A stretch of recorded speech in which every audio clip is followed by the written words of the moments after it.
اس امت کے مفاخر میں سے ہے کہ ایک دوسرے کو خیر کی تلقین کرے، یأمرون بالمعروف، اور ایک دوسرے کو گناہوں سے اور بے دینیوں سے بچنے کا کہے، وینہون عن المنکر۔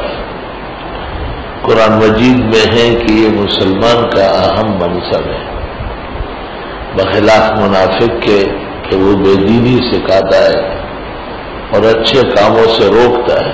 صریح لفظوں میں سورہ توبہ میں ہے، منافق ایک دوسرے کو گناہوں کا کہتے ہیں اور نیکیوں سے اور اچھائیوں سے روکتے ہیں، جبکہ مومن ایک دوسرے کو خیر کی تلقین کرتے ہیں اور گناہوں سے بچنے کا کہتے ہیں۔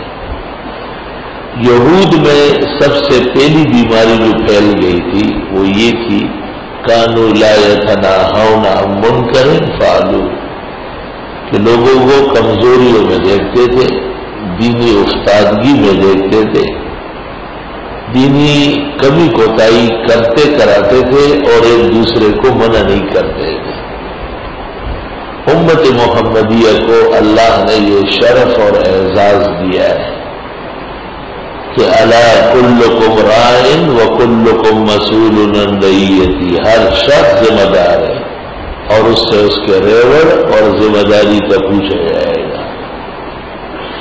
جناب رسول اللہ صلی اللہ علیہ وسلم نے اصح حدیث بخاری و مسلم میں یہاں تک کہا ہے، بلغوا عنی ولو آیہ، ایک آیت کا علم بھی تمہیں ہے، ایک حدیث تمہیں معلوم ہے، ایک مسئلہ شریعت کا پتہ ہے، اس کو بھی وقت پر بیان کر لو، دوسرے کے علم میں لے آؤ تاکہ مسلمان بھلا کرے اور بھلا جانے، برے کو سمجھے اور برے سے باز رہے۔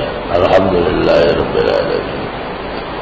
اللہم نسألک السلام علیکم، لا الہ الا اللہ وحدہ لا شریک لہ، لہ الملک ولہ الحمد وعلی کل شیء قدیر۔ السلام علیکم ورحمۃ اللہ وبرکاتہ۔